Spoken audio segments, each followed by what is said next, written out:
الحمد لله وحده والصلاة والسلام على من لا نبي بعده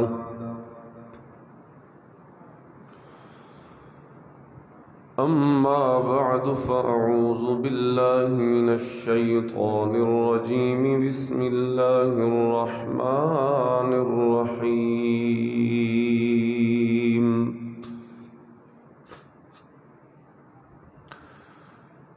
يا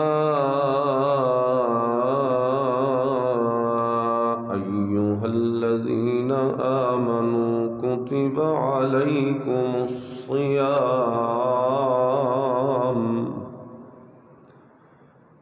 كما كتب على الذين من قبلكم لعلكم تتقون.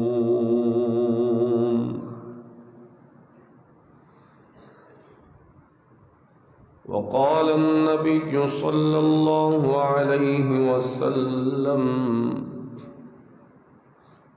الصوم لي وأنا أجزي به.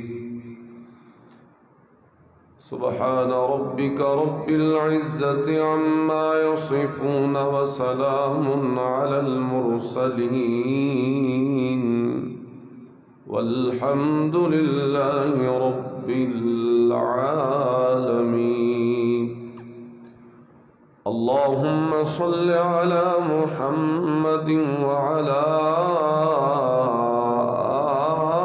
آل محمد وبارك وسلم ثم صل عليه. سبحانك لا علم لنا إلا ما علمتنا إنك أنت العليم الحكيم. سامعین محترم، دوستو، بزرگوں، آج آپ کو تکلیف اس لیے دی ہے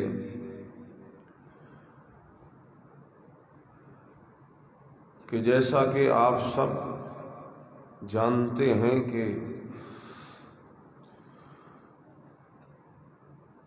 اللہ تعالیٰ کی خصوصی رحمتوں کا مہینہ ماہ صیام رمضان المبارک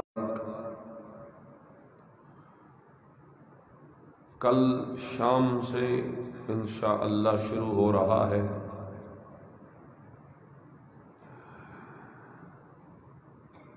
اور رمضان کی آمد سے پہلے یہاں ہمارے جمع ہونے کا مقصد صرف یہی ہے کہ کچھ تربیتی اور اصلاحی باتیں ہم یہاں کریں، جن باتوں کو سننے اور سمجھنے کے بعد ہمارا اس سال کا رمضان ہماری زندگی کے گزرے ہوئے تمام رمضان سے، ان مہینوں سے بہتر ثابت ہو جائے.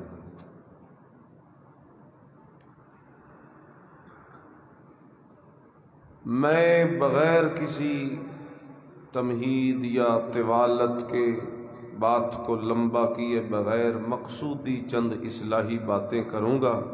یہاں کوئی مقصد خطاب یا خطابت نہیں ہے، چند اصلاحی باتیں آپ نے سننی بھی ہیں، سمجھنی بھی ہیں اور عمل کرنے کی نیت بھی کرنی ہے. بچوں کو خاموش کرو، چھوٹے بچوں کو پیچھے بھیج دو، چھوٹے بچوں کو پیچھے کرو، یہ شور کر رہے ہیں. ادھر پیچھے بیٹھو، شاباش. آپ بھی کھلے کھلے ہو کے بیٹھو. بچے سارے، کتنی کھلی جگہ پڑی، پیچھے ہو جاؤ، کھل کے بیٹھو، شور نہ کریں، آواز نہ بنیں، آرام سے بیٹھیں، چپ کر کے بات سنیں.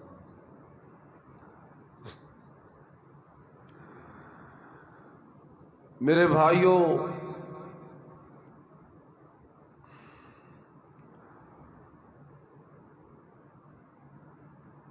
رمضان المبارک کا مہینہ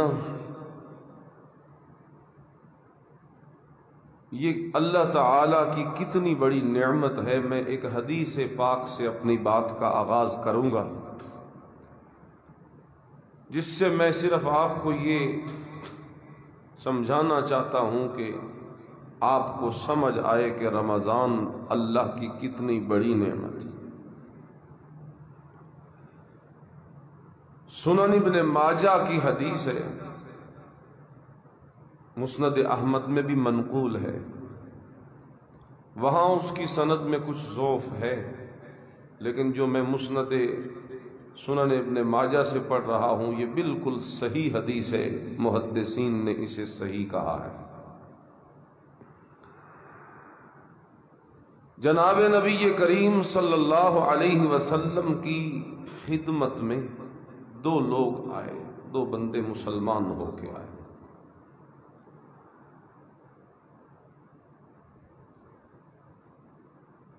ان دو لوگوں میں سے ایک جو تھا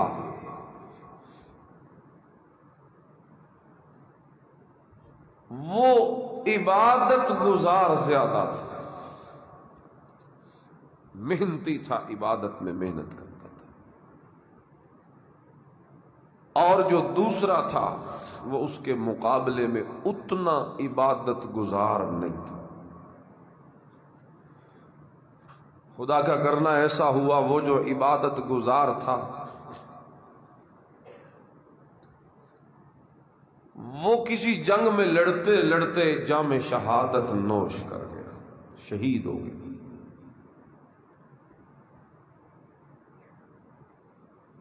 اور جو دوسرا تھا وہ 1 سال مزید زندہ رہا، اور سال کے بعد وہ دوسرا ساتھی بھی فوت ہو گیا۔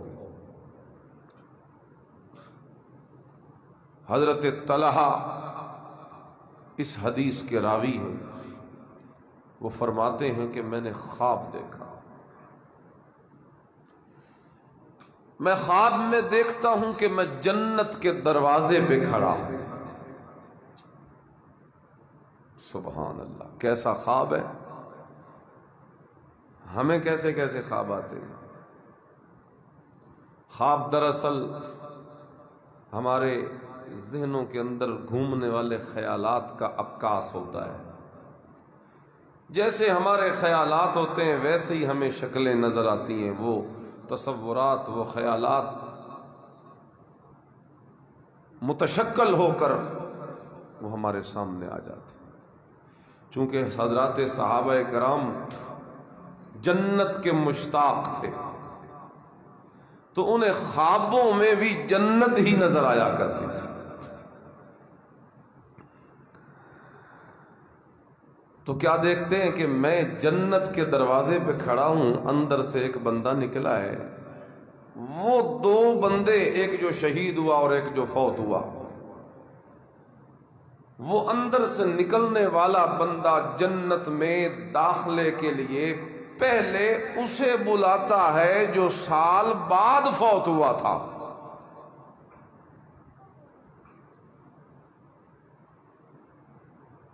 اور وہ شہید بھی نہیں اور زیادہ عبادت گزار بھی، لیکن اس کو جنت میں پہلے بلایا، وہ اندر چلا گیا، وہ بندہ پھر باہر آیا، پھر اس نے دوسرے نمبر پہ اسے بلایا جو پہلے شہید ہو گیا تھا اور عبادت گزار بھی بڑا تھا، پھر وہ دوسرے نمبر پہ اندر چلا گیا، وہ بندہ پھر باہر نکلا۔ تو میں نے اندر جانا چاہا تو اس نے مجھے کہا ابھی تیرا وقت باقی ہے۔ خیر، میں نے سویرے اس خواب کو جناب نبی کریم صلی اللہ علیہ وسلم کے سامنے بیان کیا تو حضور نبی کریم صلی اللہ علیہ وسلم کے سامنے جب یہ خواب بیان ہوا اور ہم نے تعجب کیا، یا رسول اللہ، بعد میں فوت ہونے والا جنت میں پہلے کیوں چلا گیا؟ جنت میں پہلے تو وہی جائے جو پہلے دنیا سے گیا۔ اور وہ تھا بھی عبادت گزار زیادہ اور شہید بھی ہو گیا، رتبہ شہادت بھی مل گیا۔ تو جناب نبی کریم صلی اللہ علیہ وسلم نے اس حیرت اور اس حیرانگی کو دیکھتے ہوئے، صحابی کہتے ہیں حضور نے ہمیں یہ ارشاد فرمایا کہ تم یہ دیکھتے نہیں ہو کہ 1 سال وہ زندہ بھی تو زیادہ رہا نا،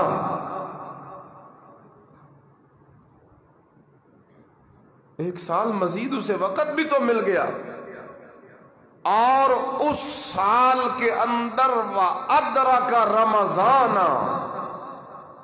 فَصَامَ وَصَلَّى كَذَا وَكَذَا۔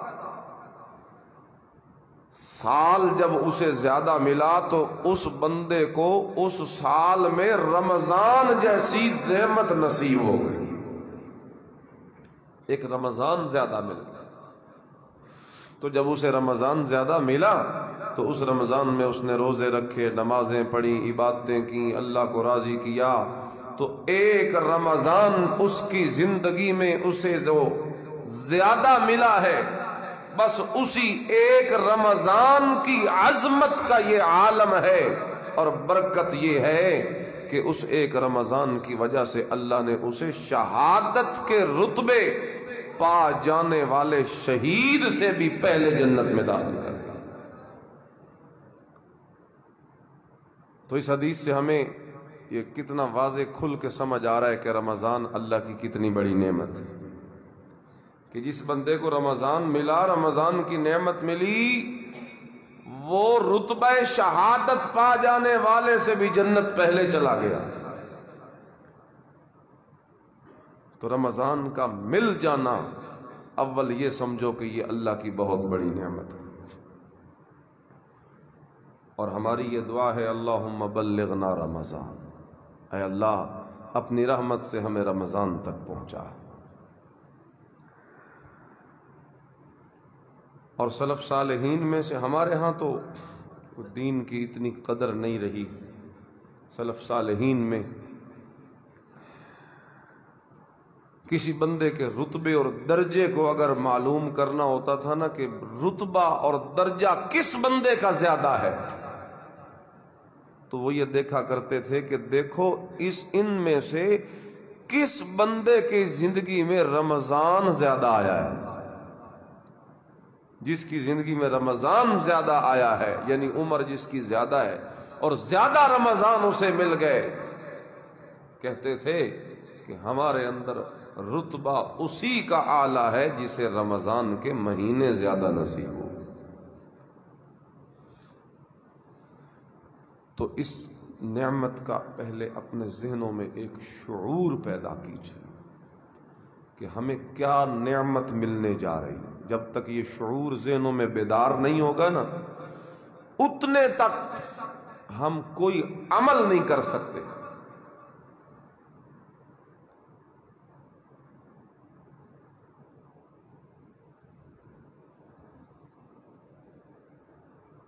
عملی زندگی ہماری تب بہتر ہوگی جب ہمارے دل میں رمضان کی قدر، شعور، ادراک پیدا ہوگا۔ تو ماہ سیام، رمضان المبارک، یہ وہ مہینہ ہے کہ جس مہینے کا معنی اگر آپ سمجھو نا تو آپ اس کی عظمت کو پہچان جاؤ۔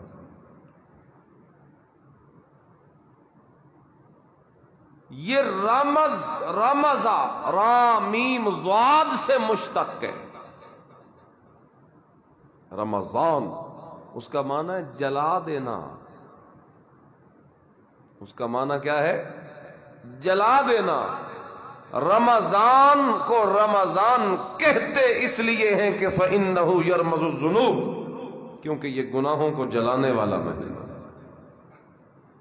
تو جو رمضان گناہوں کو جلانے والا مہینہ ہے، پھر ہمیں اس کی آمد کے موقع پہ استقبال اس کا کیوں نہیں کرنا چاہیے؟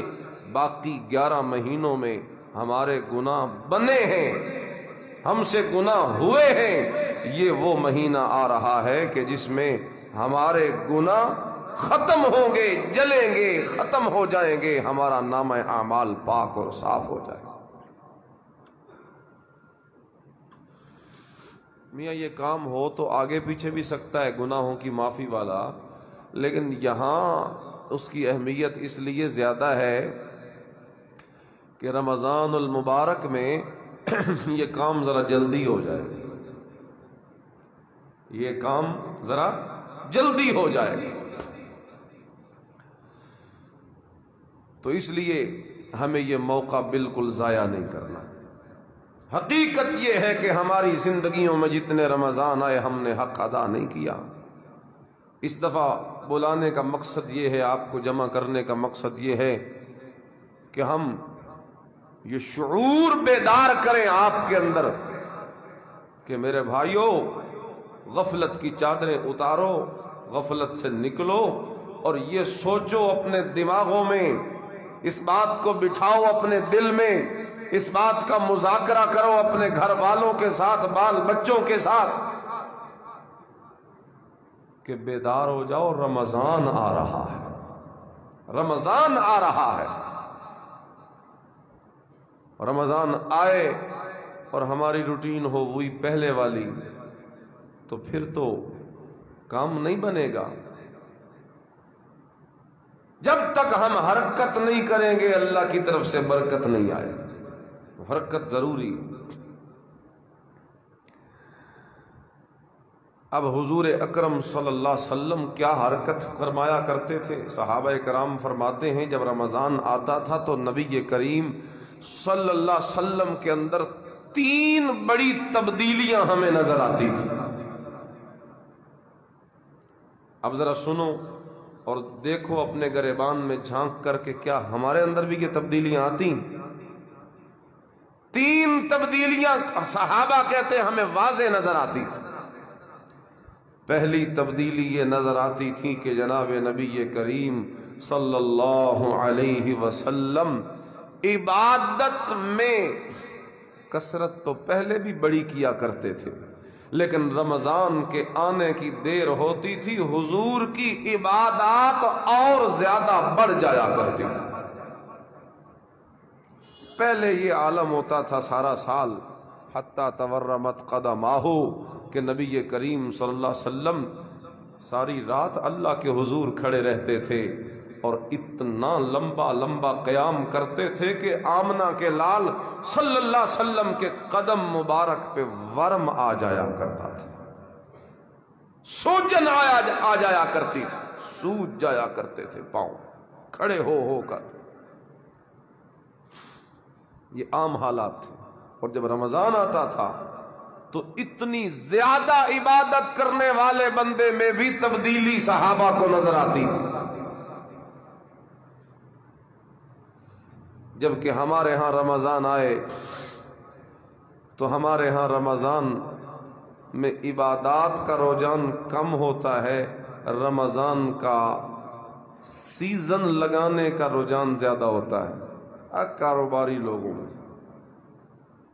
اچھا، جو کاروباری نہیں ہیں ان میں بھی رمضان میں عبادت کرنے کا رجحان کم ہوتا ہے، رمضان کو منانے کا رجحان زیادہ پایا جاتا ہے۔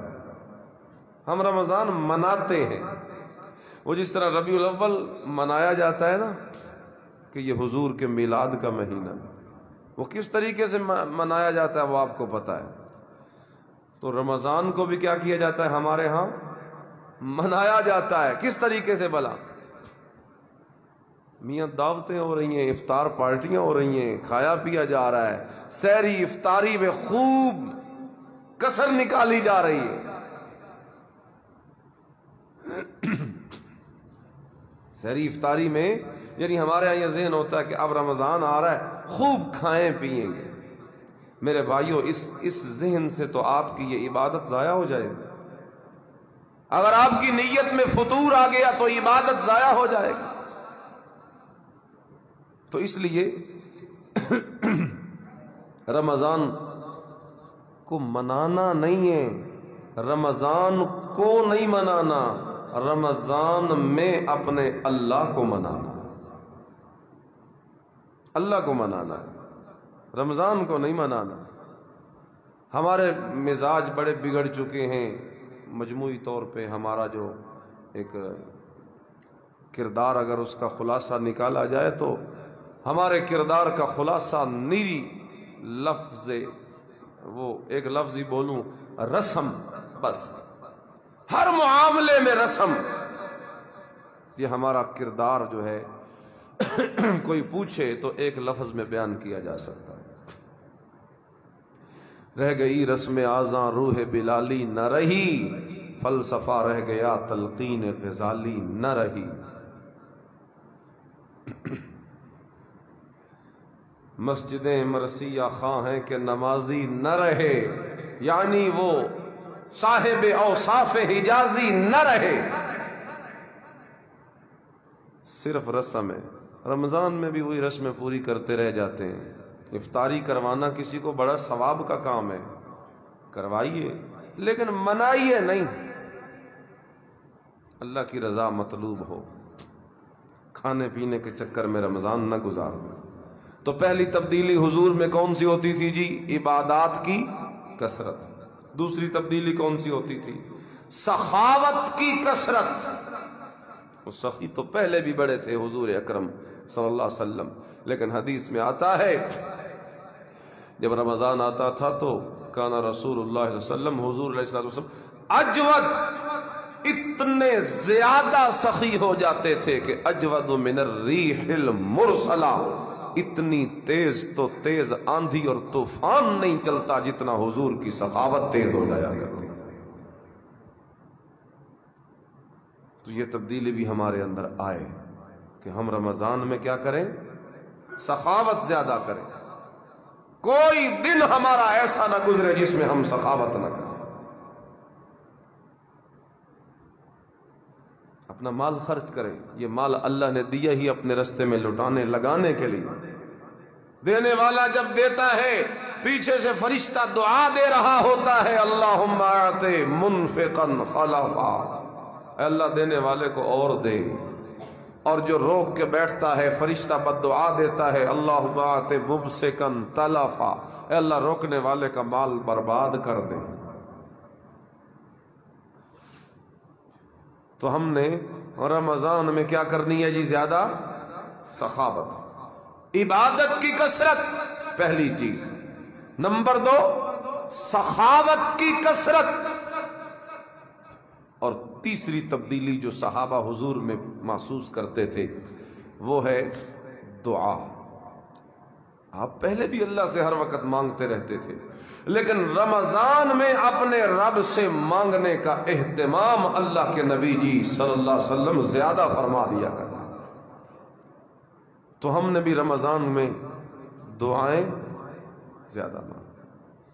اور جیسے حدیث میں آتا ہے رمضان میں 4 چیزوں کی کثرت کرو. ایک کلمہ طیبہ لا الہ الا اللہ. نمبر 2 استغفار، استغفر اللہ الذی لا الہ الا هو الحی القیوم واتوب الیہ. نمبر 3 جنت مانگو.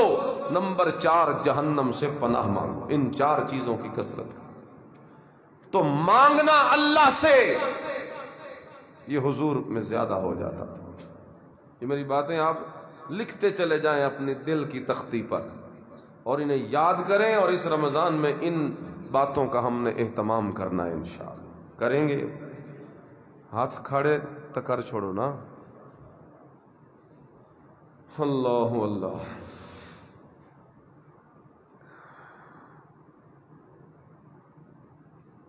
اور حدیث میں آتا ہے جس وقت رمضان کا مہینہ شروع ہوتا ہے تو اللہ کی طرف سے ندا دینے والا ایک فرشتہ ندا دیتا ہے، یا باغی الخیر اقبل، خیر کے چاہنے والے، خیر کے طالب، نیکی کے شوقین، اقبل، آگے بڑھ کے تیرا سیزن آ گیا.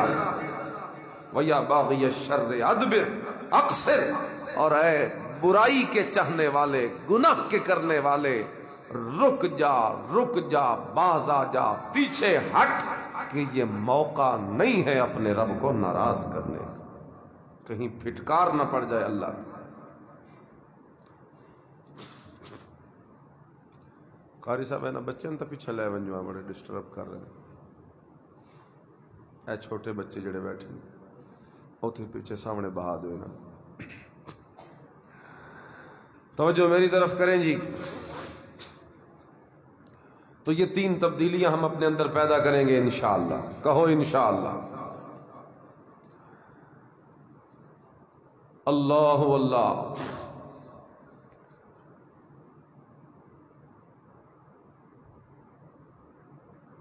تو نیکی کا طالب آگے بڑھ، او برائی کے چاہنے والے پیچھے ہٹ جا، رک جا. یہ اللہ کا قانون ہے. جب کوئی زمانہ، جو کوئی جگہ نیکی کی ہو، برکت کی ہو، اللہ کا خاص فضل اس میں اترتا ہو، اس میں نیکی کا ثواب بڑھ جاتا ہے. آپ یہاں نماز پڑھو تو 1 نماز کا ثواب، مسجد حرام میں جا کے پڑھو تو 1,00,000 نماز کا ثواب.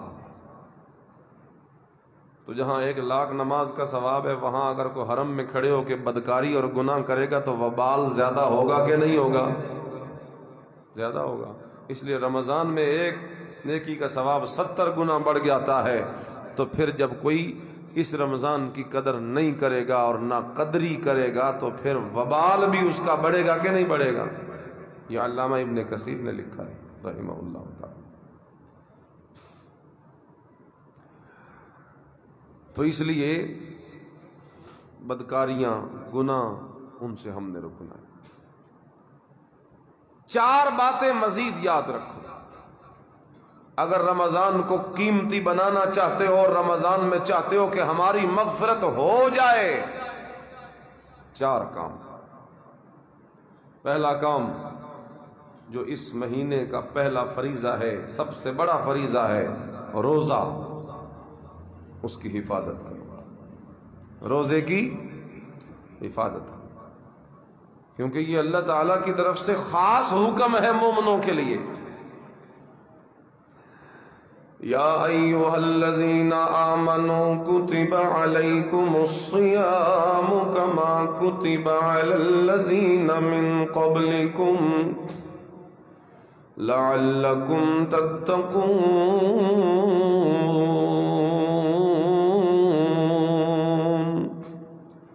اے ایمان والو، کتب علیکم الصیام، فرض کر دیے گئے تمہارے اوپر روزے، کما کتب علی الذین من قبلکم، جیسے پچھلی امتوں پہ روزوں کو فرض کیا تھا، تمہارے اوپر فرض کیا ہے یا ان پہ فرض کیا ہے. مقصد یہ ہے لعلکم تتقون،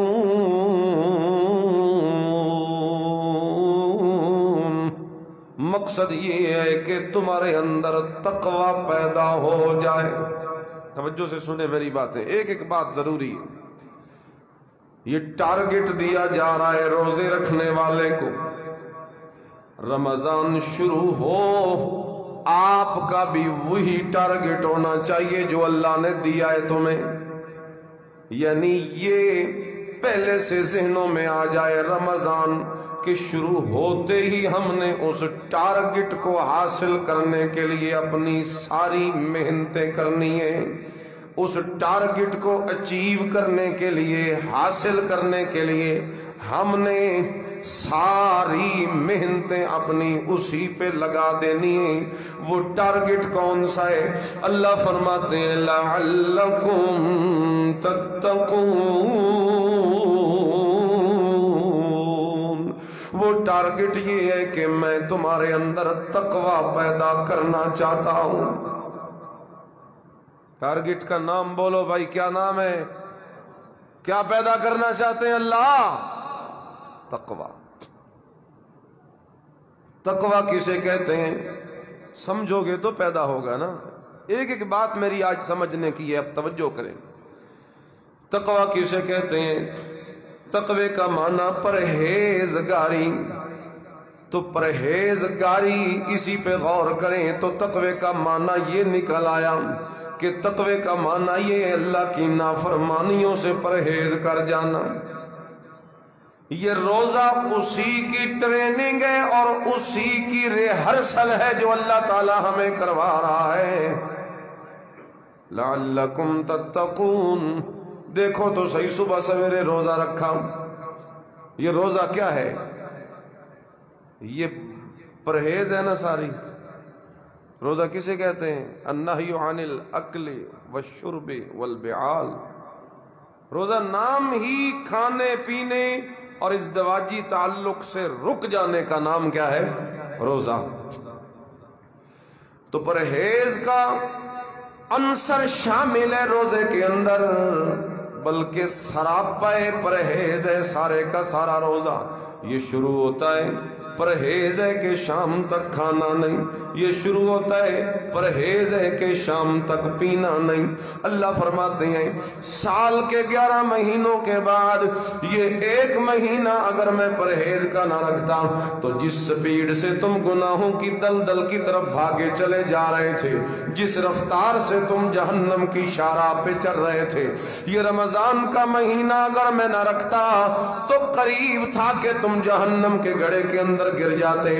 یہ تو میری رحمت ہے تمہارے اوپر کہ میں نے اس گناہوں کی رفتار کے آگے سپیڈ بریکر لگا کے رمضان کے مہینے کو رکھ دیا. جس رمضان کے مہینے نے آ کر تمہارے گناہوں کی رفتار کو روک دیا ہے، جس رمضان نے آ کر تمہاری وہ ساری بدکاریوں اور گناہوں کی رفتار کو روک کے رکھ دیا ہے. اندازہ لگاؤ اگر 11 مہینوں کے بعد یہ 12واں مہینہ رفتار روکنے کے لیے نہ رکھتا تو ہمارا انجام کیا ہوتا؟ نعمت دیکھو اللہ کی کس طریقے سے ہمیں روکا. تمہیں بتایا گیا یہ وہ مہینہ ہے جو بدکاریاں کرنے کا مہینہ نہیں. جس طرح میرے نبی کریم نے 29 شعبان کو خطبہ دیا تھا صحابہ کے سامنے، عظمت رمضان میرے پیغمبر صلی اللہ علیہ وسلم نے بیان فرمائی تھی اور فرمایا تھا یا ایھا الناس قد اظلکم شہر عظیم شہر مبارک فیہ لیلۃ خیر من الف شہر. اور لوگوں ذرا دھیان کرو، ذرا شعور بیدار کرو، ذرا اپنی توجہ اس طرف مائل کرو، ذرا غفلت کی چادر اتار کے بیٹھو، ذرا میری بات کو غور سے سنو، ذرا اپنی غفلت کی چادر کو اتار دو، کیونکہ قد اظلکم شہر عظیم. تمہارے اوپر جو مہینہ سایہ فگن ہونے لگا ہے، جس مہینے نے اپنے پر کھول دیے تمہیں اپنی رحمت میں ڈھانپنے کے لیے اور اپنی رحمت میں سما لینے کے لیے، وہ ایسا عظمتوں والا مہینہ ہے کہ مبارکن بڑی برکتوں والا مہینہ ہے. اس رات اس مہینے کی عظمتوں کا اندازہ اسی بات سے لگا لو کہ اس مہینے کی ایک رات اتنی اونچی ہے، لیلۃ خیر من الف شہر. اس مہینے میں ایک رات ایسی آتی ہے جو 1000 مہینے کی راتوں سے بہتر ہو جاتی ہے. یعنی اللہ کے قریب اتنا تو بندہ 70,000 سال کی عبادتوں سے بھی اتنا اللہ کے قریب نہیں ہوتا جتنا رمضان کی اس ایک رات میں اللہ کے قریب چلا جاتا ہے بندہ. تو جس مہینے کی ایک رات کا یہ عالم ہے وہ پورا مہینہ کتنا برکتوں والا. تو سب سے پہلا حکم، سب سے پہلا کام کہ ہم نے روزے کی حفاظت کرنی ہے. رکھو گے نا روزہ؟ اب تو یار وہ گرمیوں والا سیزن بھی آؤٹ ہو گیا، چلا گیا. اب ایستا ایستا تو پیچھے آ رہے ہیں، روزے سردیوں میں جانے شروع ہو گئے. وہ سختی جو تھی گرمی کی، وہ پیاس کی شدت اور وہ اندر لگی آگ آپ سب کو یاد ہے. اب تو وہ موسم پیچھے ہٹ آیا. جو اب بھی نہ رکھے تو اس سے بڑا بدبخت کوئی نہیں. اور میرے بھائیوں روزہ رکھو، کیونکہ روزہ عام عبادت نہیں ہے، روزہ وہ عبادت ہے. میرے نبی نے فرمایا، جب ایک صحابی حضرت ابو امامہ رضی اللہ تعالی عنہ نے حضور سے درخواست کی تھی، یا رسول اللہ مرنی بامر ینفعنی اللہ بہ، مجھے ایک ایسا عمل بتا دیجئے کہ اللہ مجھے اس عمل کے ذریعے بڑا نفع عطا فرمائے۔ میرے نبی نے فرمایا تھا اے ابو امامہ علیک بالصوم، روزے رکھا کر، کیونکہ روزے رکھنے والا عمل وہ عمل ہے کہ فإنہ لا مثل لہ، اس عمل کی مثال ہی کوئی نہیں ہے، روزے کی مثال ہی کوئی نہیں۔ یہ کیوں کہا کہ روزے کی مثال کوئی نہیں؟ باقی تو بھی اتنے اونچے عمل ہے، نماز ہے، حج ہے، زکوٰۃ ہے، شریعت کے سارے احکام ہیں، یہ کیوں کہا کہ روزے کی مثل کوئی نہیں؟ اس کی وجہ یہ ہے کہ روزہ باعث تزکیہ ہے۔ روزے میں اتنی طاقت اللہ نے رکھی ہے، اس حکم میں اتنی پاور رکھی ہے کہ جو بندہ اس روزے کو رکھتا ہے، اس حکم میں تاثیر اتنی ہے کہ اس کے اندر کی صفائی بڑے اچھے طریقے سے ہو جاتی ہے، اس کے اندر کی صفائی ہو جاتی ہے۔ قال النبی صلی اللہ علیہ وسلم لکل شیء زکات، ہر چیز کو پاک کرنے والی کوئی نہ کوئی شے ہوتی ہے، توجہ کیجئے، ہر چیز کو پاک کرنے والی کوئی نہ کوئی چیز ہوتی ہے۔ فرمایا وَزَكَاةُ الْجَسَدِ الصَّوْمُ، اور تمہارے من کی صفائی کرنے والی چیز کا نام روزہ ہے۔ ہر چیز کی صفائی کے لیے کوئی نہ کوئی چیز ہوتی ہے، ہر چیز کی، اور جسم کی، باطن کی، انسانی قلوب کی تطہیر کے لیے کون سی چیز ہے جی؟ اور جسم کی زکوٰۃ کیا ہے؟ روزہ۔ زکوٰۃ کو زکوٰۃ اسی لیے کہتے ہیں نا کہ اس سے مال پاک ہو جاتا ہے، تو فرمایا تمہارے جسم کی زکوٰۃ روزہ ہے، یعنی تم روزہ رکھو گے تمہارے جسم کی زکوٰۃ ادا ہو جائے گی، یعنی کیا ہوگا کہ وہ ناپاکیاں جنہوں نے تمہارے دلوں کو گھیر رکھا تھا، ان ساری ناپاکیوں سے اللہ تمہیں تمہاری جان چھڑا دے۔ اور آپ اندازہ لگائیں، ایک اور حدیث سنیں، نبی کریم صلی اللہ علیہ وسلم نے ایک موقع پہ نوجوانوں کو یہ ترغیب دی تھی، یا معشر الشباب، اور نوجوانوں، من استطاع منکم الباءۃ فلیتزوج، جو بندہ تم میں سے شادی کرنے کی طاقت رکھتا ہے، نان نفقہ سکنا اپنی بیوی کو دے سکتا ہے، کھانے پینے کا بندوبست کر سکتا ہے، اپنی بیوی کی رہائش کا بندوبست کر سکتا ہے، تو اس بندے کے لیے میرا حکم یہ ہے کہ وہ اپنی شادی کرے، نکاح کرے، کیونکہ نکاح کرنے کے نتیجے کے اندر فَإِنَّهُ أَغَضُّ لِلْبَصَرِ وَأَحْسَنُ لِلْفَرَجِ، یہ نکاح ایسی عظیم عبادت ہے اور ایسا عظیم عمل ہے شریعت کا، جو بندہ نکاح کرے گا تو اس کی نگاہیں جھک جائیں گی، اس نکاح کرنے کے نتیجے کے اندر نظریں پاک ہو جائیں گی، کیونکہ یہ تو اللہ نے بھی قرآن میں حکم دے رکھا ہے، قُلْ لِلْمُؤْمِنِينَ يَغُضُّوا مِنْ أَبْصَارِهِمْ وَيَحْفَظُوا فُرُوجَهُمْ ذَلِكَ أَزْكَىٰ لَهُمْ۔ اور لوگوں، اگر اپنے من کی صفائیاں کرنا چاہتے ہو، اگر اپنے باطن کو چمکانا چاہتے ہو، اگر اپنے دل کی منجائیاں کرنا چاہتے ہو، تو پھر اس کے لیے یہ ضروری ہے کہ تم اپنی نگاہوں کو نیچا کر کے رکھو، کیونکہ نگاہ ایسا تیر ہے، شیطان کا زہر آلود تیر ہے، جس زہر آلود تیر کے لگ جانے کے بعد بندے کے ایمان کے بھی ضائع ہونے کا خطرہ محسوس ہوتا ہے۔ اس لیے فرمایا نکاح کرو، کیونکہ نکاح سے تمہاری نظریں محفوظ ہو جائیں گی، تم بدکاریاں نہیں دیکھو گے، تم غیر اپنی ماں بہن بیٹی کی طرف اپنی نگاہیں اٹھا کے آنکھیں پھاڑ پھاڑ کے نہیں دیکھو گے۔ یہ نکاح وہ عظیم نعمت ہے اور وہ عظیم اللہ تعالیٰ کا حکم ہے کہ اس کے نتیجے میں تمہاری نظریں جھک جائیں گی، یعنی نظروں میں حیا پیدا ہو جائے گا، اور نمبر 2 وَأَحْسَنُ لِلْفَرَجِ، اور تمہاری عزت بھی زیادہ محفوظ ہو جائے گی، تمہاری شرمگاہیں بھی زیادہ محفوظ ہو جائیں گی، کیونکہ شرمگاہوں کے محفوظ رکھنے کا بھی اللہ نے ہمیں حکم دیا ہے۔ اللہ تعالیٰ قرآن میں فرماتے ہیں اے میرے نبی، مومنہ مردوں کو، مومن مردوں کو بھی کہیے اور مومنہ عورتوں کو بھی کہیے وَيَحْفَظُوا فُرُوجَهُمْ وَيَحْفَظْنَ فُرُوجَهُنَّ، اور مومن مردوں تم بھی اپنی عزتوں کی حفاظت کیا کرو، اور مومنہ عورتوں تم بھی اپنی عزت کی حفاظت کیا کرو۔ اور میرے نبی نے فرمایا تھا مَن يَضْمَنُ لِي مَا بَيْنَ، میرے پیغمبر نے فرمایا مَن يَضْمَنُ لِي ما بین لحییہ وما بین رجلیہ اضمن لہ الجنہ، جس بندے نے مجھے زبان اور شرمگاہ کی ضمانت دے دی وہ بندہ مجھ سے جنت کی ضمانت لے لے۔ تو شرمگاہوں کو محفوظ کون سی چیز بناتی ہے؟ نکاح۔ بولو کیا؟ اب سنو حدیث ذرا، میرے نبی نے فرمایا نوجوانوں نکاح کیا کرو، کیونکہ نکاح کے اندر یہ طاقت اور پاور رکھی ہے۔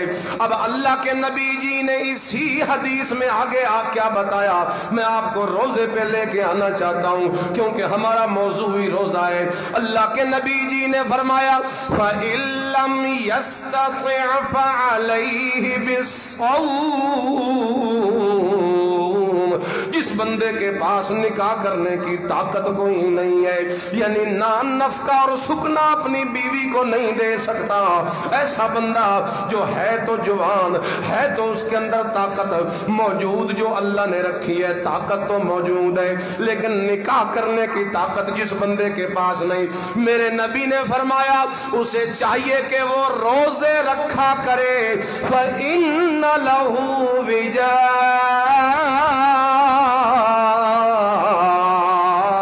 کیونکہ یہ نکاح والا عمل جس طرح طہارت کا سبب بنتا ہے، اسی طرح یہ روزے والا عمل بھی طہارت کا سبب بن جاتا ہے۔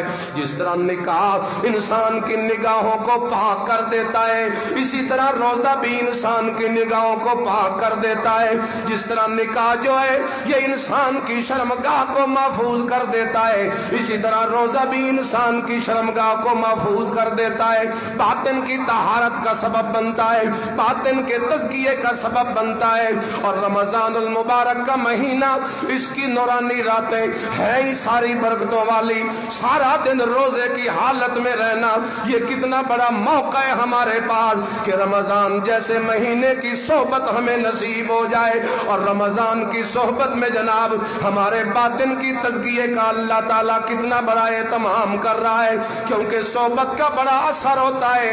گلے خوشبوئے در حمام روزے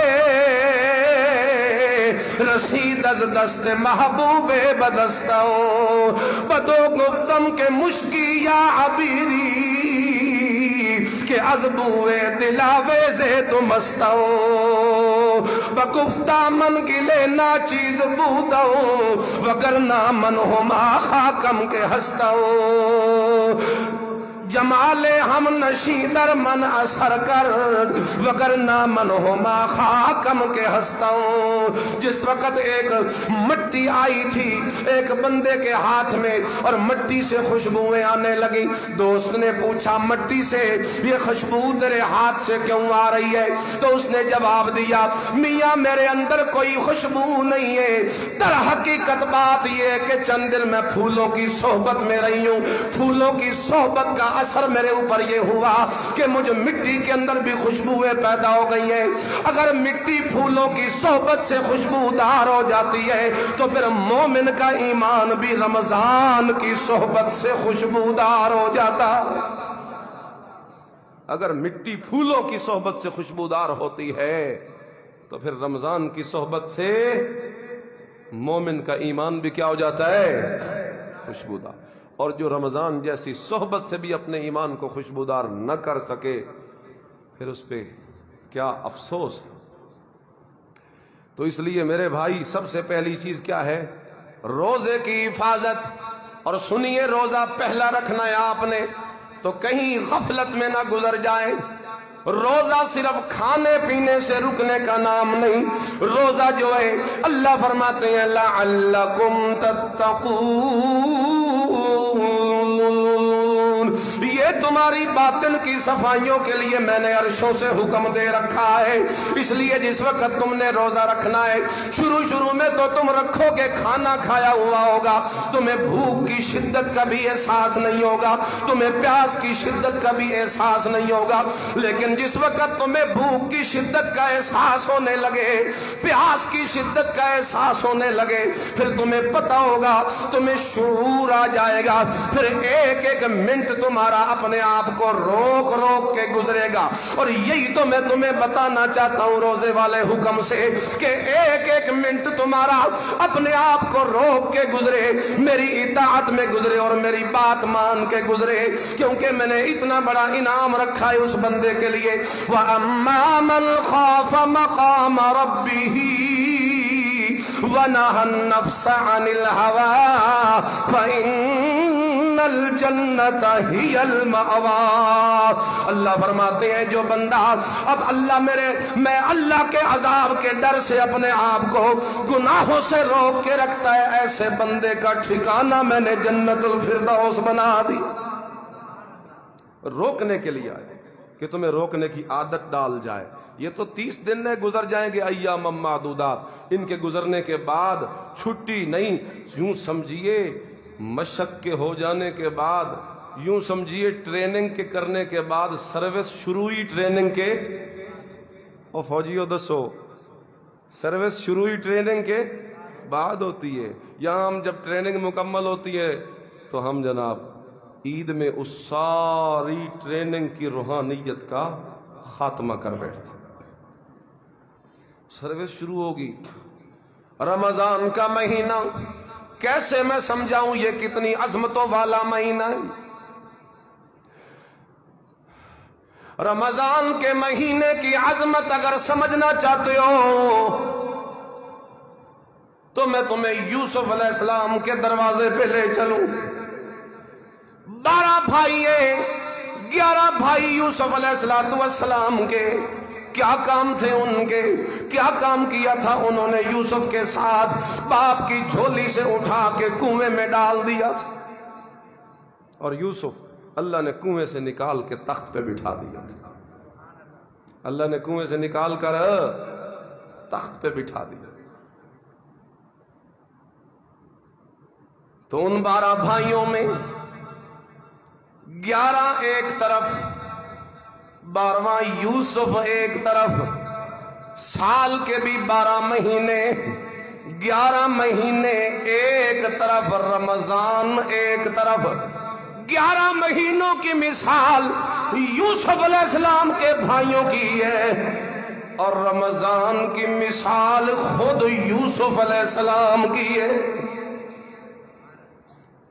جو فضیلت ان 11 میں 12 میں یوسف کو تھی، وہی فضیلت ان 11 مہینوں میں رمضان کو ملی، وہی فضیلت۔ اور جس طریقے سے ان 12 بھائیوں میں ایک یوسف اپنے باپ یعقوب علیہ السلام کو زیادہ محبوب تھا نا، زیادہ پیارا تھا یعقوب علیہ السلام کو اپنا بیٹا، بالکل وہی حالت ہے۔ سال کے 11 مہینے اتنے اللہ کے محبوب نہیں ہے جتنا اکیلا رمضان اللہ کا محبوب مہینہ۔ یہی وجہ ہے کہ حدیث میں آتا ہے رمضان و شہری، اللہ فرماتے ہیں رمضان میرا مہینہ ہے، شعبان و شہری، حضور نے فرمایا شعبان میرا مہینہ ہے، ورمضان و شہر اللہ، اور رمضان کس کا مہینہ ہے؟ اور مہینے تو سارے اللہ کے، مہینے سارے اللہ کے، پھر یہ کیوں کہا کہ رمضان اللہ کا مہینہ ہے؟ یہ بالکل اسی طرح ہے جس طرح کہا گیا وَأَنَّ الْمَسَاجِدَ لِلَّهِ، ساری مسجدیں اللہ کی، لیکن بیت اللہ، اللہ ایک دفعہ پھر ہم سب کو یہ سعادت نصیب فرمائے کہ ہم بیت اللہ کی زیارت کریں۔ مسلمانوں حالات بڑے خراب ہیں، ہم نے کبھی سوچا ہی نہیں، ہمیں فرصت ہی نہیں ہے۔ یہ کوئی اتنی بڑی ناراضگی تو آئی ہے نا کہ اللہ نے اپنے بیت اللہ کا در مسلمانوں پہ بند کیا ہوا ہے۔ دوسری حج قریب آنے لگی ہے اور اللہ کے گھر کے دروازے بند ہیں، قرآنوں کو لپیٹ دیا گیا ہے۔ اللہ رحم فرمائے، اللہ ہمیں توبہ کی توفیق نصیب فرمائے۔ یہاں ہمارے سینوں میں دل نہیں رکھے، پتہ نہیں کو پتھر کے ٹکڑے رکھے ہوئے جو نرم نہیں ہوتے۔ اللہ ہمیں توبہ کی توفیق نصیب فرمائے۔ تو فرمایا مسجدیں ساری اللہ کی، ان ساری مساجد میں جو رتبہ بیت اللہ کو حاصل ہے وہی رتبہ رمضان کو شریعت کے بارے باقی سارے حکموں کے معاملے میں حاصل ہے۔ روزے کو وہی مقام حاصل ہے، رمضان کو وہی مقام حاصل ہے 11 مہینوں کے مقابلے کے اندر۔ اس لیے یہ بڑا اونچا مہینہ ہے۔ جس طرح یوسف کی برکت سے اللہ تعالیٰ نے 11 بھائیوں کے گناہوں کو معاف کر دیا تھا، اور جس وقت انہیں اپنے قصور کا پتہ چل گیا سارے راز فاش ہو گئے۔ یوسف علیہ السلام کے سامنے بیٹھے ہیں سر جھکا کر، پتہ چل گیا کہ یہ جو سامنے تخت پہ بیٹھا ہے یہ کوئی دوسرا بادشاہ نہیں، ہمارا سگا بھائی یوسف ہے۔ اس وقت کہتے ہیں تاللہ لقد آثرک اللہ علینا وإن كنا لخاطئین، اور یوسف ہمیں معاف کر دے، ہمارا بڑا قصور ہے، ہم نے تجھے باپ کی گود سے جدا کر دیا تھا، ہم نے تمہیں باپ کی محبت سے محروم کر دیا تھا، ایک وقت تھا ہم نادانی میں یہ سب کچھ کر بیٹھے تھے، آج ہم سے انتقام نہ لینا، تجھے اللہ نے فضیلت دے رکھی ہے ہمارے اوپر، ہم اپنا گناہ اپنا تسلیم کرتے ہیں، ہم اپنی غلطی تسلیم کرتے ہیں۔ اس موقع پہ یوسف علیہ السلام نے اپنے بھائیوں کو معاف کر دیا تھا، اور وہ برکت تھی یوسف پیغمبر کی جنہوں نے اللہ سے اپنے بھائیوں کے لیے معافی مانگی، ان کے باپ یعقوب نے بھی اپنے بیٹوں کے لیے معافی مانگی، تو یوسف کی برکت سے اللہ نے 11 بھائیوں کے گناہوں کو معاف کر دیا تھا۔ توجہ میری طرف کیجئے، بڑا قیمتی جملہ، جس طرح یوسف کی برکت سے اللہ تعالیٰ نے 11 بھائیوں کے گناہوں کو معاف کر دیا تھا، اسی طرح رمضان کے مہینے کی برکت سے اللہ تیرے 11 مہینوں کے گناہوں کو معاف کر دے۔ میں رمضان آپ کو سمجھا رہا ہوں یوسف علیہ السلام کی مثال دے کر کہ کہیں آپ کو سمجھ آ جائے، اللہ کرے، اور آپ غفلت سے نکل جائیں، شعور کے ساتھ رمضان کی پہلی مغرب کی نماز آپ ادا کریں آ کر، اور یوں آئیں سر جھکاتے ہوئے کہ آپ کے دل پسید چکے ہوں، یوں آئیں کہ آپ کی آنکھوں سے آنسوؤں کے اتھرو کی لڑیاں جاری ہو چکی ہوں، یوں آئیں کہ آپ کے ندامت سے آپ کا سر جھک چکا ہو، یوں آئیں کہ آپ اپنے سارے گناہوں پہ شرمندہ ہو چکے ہوں، یوں آئیں کہ آپ اللہ کی رحمت کے طلبگار ہو چکے ہوں، یوں آئیں کہ آپ جنت کے خریدار ہو چکے ہوں، یوں آئیں کہ آپ جہنم سے ڈر چکے ہوں، یوں آئیں کہ آپ توبہ کر چکے ہوں، یوں آئے کہ آپ اپنے سارے گناہوں سے پیچھے ہٹ چکے ہوں۔ رب کعبہ کی قسم، اگر رمضان کا استقبال اس انداز میں کرو گے کہ تمہارے دل کی زمین پہلے نرم ہو چکی ہو، مجھے اب رب کی رحمت پہ یقین ہے رمضان کی پہلی مغرب کی نماز ہی ابھی شروع ہوگی کہ اللہ تعالیٰ کی رحمت کی بارش تیرے دل والی زمین کے اوپر برس پڑے گی۔ تو دلوں کی زمین کو پہلے نرم کرنا، پہلے نرم کرنا ہے، پہلے نرم کرنا ہے۔ خواب غفلت میں سوئے ہوئے مومنوں، عیش و عشرت بڑھانے سے کیا فائدہ، آنکھ کھولو اور یاد رب کو کرو، عمر یوں ہی گوانے سے کیا فائدہ، اپنی شہرت پہ یوں نہ مچل، ایک دن آ دبوچے گی تجھ کو اجل۔ آج شہرت کی دھن میں بڑا مست ہوا پھرتا ہے، آج عہدے کے اس جناب منصب پہ بڑا مست ہوا پھرتا ہے، آج دنیا کی دولت میں بڑا مست ہوا پھرتا ہے، آج دنیا کی رونقوں میں بڑا مست ہوا پھرتا ہے، لیکن تجھے پتہ نہیں کہ اچانک جس وقت موت کا پیغام آئے گا، یوں اچانک تجھے گردن سے ایسا دبوچ لیا جائے گا کہ سنبھلنے کا وقت نہیں ملے گا۔ ابھی جام عمر بھرا نہ تھا کف دست ساقی چھلک پڑا، رہی دل کی دل میں حسرتیں کہ نشان قضا نے مٹا دیا۔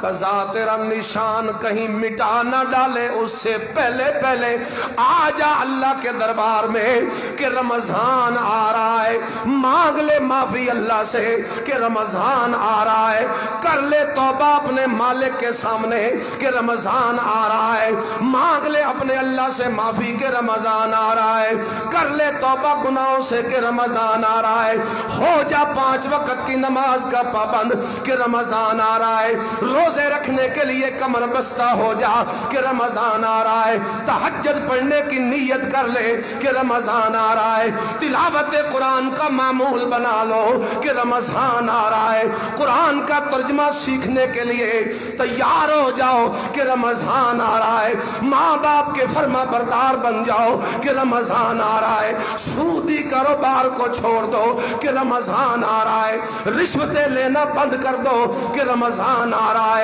اپنی آنکھوں پہ پابندی لگاؤ، بد نظری نہ کرو کہ رمضان آ رہا ہے، جھوٹ نہ بولو، اپنی زبانوں کو کنٹرول کرو کہ رمضان آ رہا ہے، کسی مسلمان کو تنگ کر کے تکلیف نہ دو کہ رمضان آ رہا ہے، حقوق العباد کی حق تلفی چھوڑ دو کہ رمضان آ رہا ہے، اللہ تعالیٰ کے حقوق بھی اچھے طریقے سے ادا کرو کہ رمضان آ رہا ہے۔ اگر اس طریقے سے یہ ساری نیتیں تم پہلے کر کے بیٹھو گے، مجھے رب کعبہ کی رحمت سے امید ہے رمضان شروع ہوتے ہی تمہاری مغفرت کے فیصلے ہو جائیں۔ یہ آئی بخشوانے کے لیے، اور ہم نے کیا لینا ہے؟ ہم نے اس مہینے سے یہی لینا ہے کہ ہماری مغفرت ہو جائے۔ کیا ہو جائے جی؟ ہمیں اللہ کی رضا مل جائے، ہم سے ہمارا خدا راضی ہو جائے۔ تو 4 کام کرنے ہیں ہم نے رمضان میں مین۔ پہلا کام روزے کی حفاظت، اور وہ صرف بھوک پیاس سے نہیں، گناہوں سے روک کر۔ کس طرح جی؟ بولو تو صحیح، تھک تو نہیں گئے ہو؟ بس کر دیں، کر چھوڑیے بس میرے خیال ہے۔ اچھا سنو، پھر رمضان آئے 4 کام کرنے۔ پہلا کام روزے کی حفاظت کرنی ہے، اور نمبر 2 رمضان کا ادب کرنا ہے۔ یہ نیت کرو کہ پورے مہینے کا کیا کریں گے۔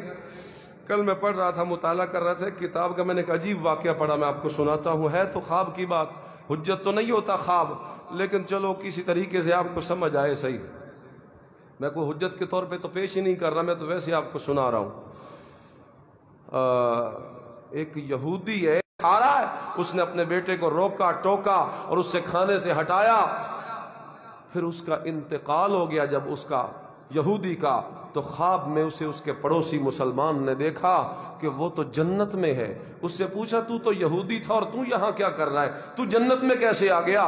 یہودی جنت میں کیسے آ گیا؟ اس نے کہا ویسے تھا تو میں یہودی، لیکن وہ جو میں نے اللہ کے مہینے رمضان کی حرمت کی تھی، عزت کی تھی، بے ادبی نہیں کی تھی، احترام کیا تھا، اپنے بچے کو کھانے سے روکا تھا کہ روزہ ہے، رمضان ہے، دن میں نہ کھا کہ اللہ کا حکم نہیں ہے کھانے کا، بس اسی ایک عمل کو اللہ تعالیٰ کی نظروں میں اللہ نے قبول کر لیا، اور اسی عمل کی وجہ سے موت سے پہلے اللہ نے مجھے کلمہ نصیب فرما دیا۔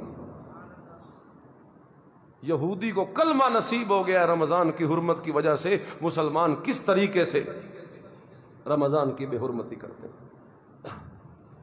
تو رمضان کی بے حرمتی نہیں کرنی، ادب کرنا ہے رمضان کا۔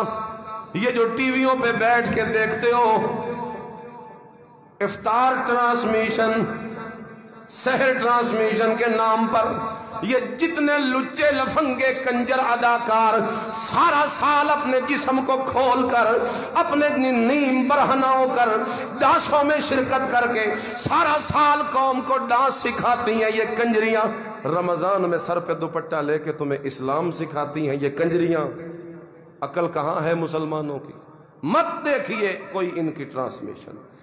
دین تمہیں ٹی وی سے نہیں ملے گا، جو چینل بتائے وہ دین نہیں، دین وہ ہے جو پکا سچا کھرا عالم بتائے باعمل۔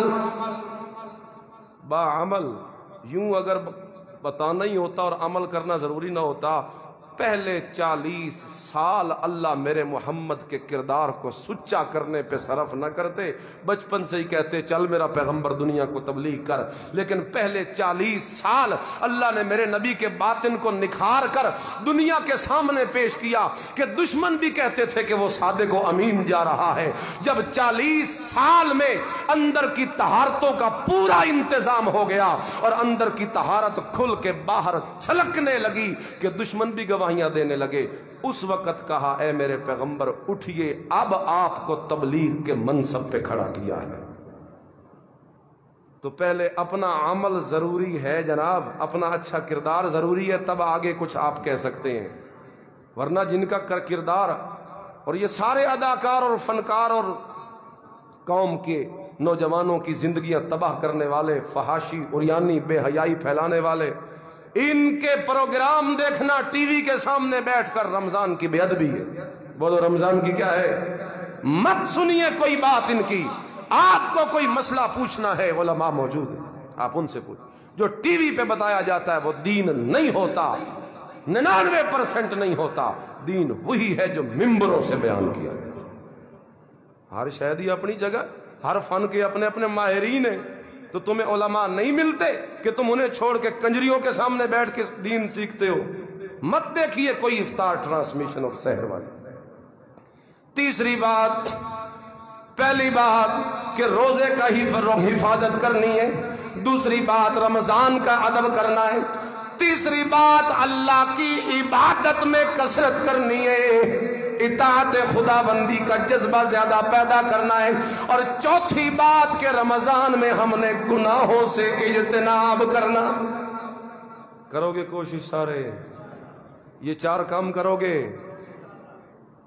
بات یہاں آ کے پتہ نہیں کہاں سے کہاں نکل جاتی ہے، تو چلو کچھ ابتدائی باتیں میں نے آپ سے کہہ دی ہیں، پھر یہ چلتے تو رہیں گے پورا مہینہ درس انشاءاللہ، آپ جمعوں میں بھی شرکت کریں گے۔ ہماری رمضان میں ترتیب انشاءاللہ یہ ہوگی، ہم یہ ترتیب رکھیں گے کہ فجر کی نماز کے بعد ہم درس قرآن دیں گے انشاءاللہ، آپ اس میں شریک ہوں گے پورے ذوق و شوق کے ساتھ، یوں سمجھے کہ ایک تربیت کا ایک مہینہ ہے آپ کے پاس، سارا دن سونا ہی تو ہے، پھر میاں 10-15 منٹ سے کیا ہوتا ہے، تو آپ نے بیٹھنا ہے، بیٹھیں گے نا جی۔ ظہر کے بعد ہم مسائل بیان کرتے ہیں، نماز سکھاتے ہیں، اس کا صحیح مسنون طریقہ، دیگر طہارت کے، وضو کے، غسل کے، نماز کے مسائل، یہ صرف 5 منٹ کا ظہر کی نماز کے بعد یہ پیریڈ ہوتا ہے۔ عصر کی نماز کے بعد ہم روٹین یہ ہے کہ بیان کرتے ہیں زکوٰۃ کے مسائل، کیونکہ اس مہینے میں لوگ اکثر زکوٰۃ دیتے ہیں، تو زکوٰۃ کے بنیادی مسائل ہم بیان کرتے ہیں۔ اس طرح روزے کے جو فریضہ رکھا ہوا ہوتا ہے ادا کر رہے ہوتے ہیں، روزے اور زکوٰۃ کے مسائل عصر کی نماز کے بعد 5 منٹ، نماز، طہارت، وضو، غسل، یہ بنیادی مسائل ظہر کے بعد 5 منٹ، اور فجر کی نماز کے بعد درس قرآن و حدیث ہوتا ہے۔ تو آپ نے اس ترتیب پہ چلنا ہے۔ میرا دل تو کرتا ہے کہ میں عشاء کی نماز کے بعد، تراویح کے بعد آپ کو خلاصہ سناؤں جو پڑھا ہے حافظ صاحب نے، جو قاری صاحب نے پڑھا ہے وہ میں آپ کو خلاصہ سناؤں، لیکن تھکے ہوئے اتنے ہوتے ہیں، اور پھر یہ مسجد چونکہ بند ہے، پیچھے گرمی تھی زیادہ تو حبس بہت زیادہ ہوتا تھا، تو پھر لوگ ایسے تنگ کرنے والے لوگوں کو بات ہوتی، تو آئندہ انشاءاللہ یہ روٹین بھی ہمارے ذہن میں ہے۔ اس سال تو شاید ممکن نہیں ابھی تک، آئندہ سال سے اسے بھی انشاءاللہ چلائیں گے۔ تو فی الوقت درس قرآن، درس حدیث اور درس فقہ مسائل، یہ انشاءاللہ آپ اس میں بھرپور طریقے سے شرکت کریں گے، اور ہر جمعہ جو ہے انشاءاللہ 12:50 سے 1:50 تک پورا 1 گھنٹہ بیان ہوا کرے گا رمضان کے 4 جمعوں میں انشاءاللہ تعالی۔ تو آپ نے اس میں بھی شریک ہونا ہے۔ دعا یہ ہے اللہ تبارک و تعالی ہم سب کو رمضان کی قدر کی توفیق نصیب فرمائے، جو ہدایات میں نے بیان کی اللہ مجھے اور آپ سب کو اس پہ عمل کی توفیق نصیب فرمائے۔ وآخر دعوانا الحمدللہ رب العالمین۔